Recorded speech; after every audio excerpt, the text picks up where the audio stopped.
જામનગરના નંદનવન પાર્ક પાસે બાયોમેડિકલ વેસ્ટનો જથ્થો મળ્યો અને આ બાદ તપાસ કરવામાં આવી રહી છે। દવાઓ સહિતનો જથ્થો જાહેરમાં ફેંકીને કાયદાનું ઉલ્લંઘન કરવામાં આવ્યું।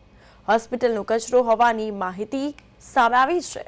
ખુલ્લામાં બાયોમેડિકલ વેસ્ટ ફેંકવામાં આવતા પર્યાવરણ અને લોકોના આરોગ્યને નુકસાન થવાનો ખતરો છે।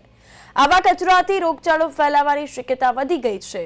આ સમગ્ર ઘટનાનો વિડીયો સોશિયલ મીડિયા પર વાયરલ થયો છે તો આરોગ્ય તંત્રની કામગીરી પર સવાલ ઉઠ્યા કે જ્યાં સ્થાનિકોએ આ પ્રકારનો કચરો ફેંકનારાઓ સામે કડક કાર્યવાહી કરવાની અને આરોગ્ય વિભાગ દ્વારા તાત્કાલિક તપાસ શરૂ કરવાની માંગ કરી દીધી છે।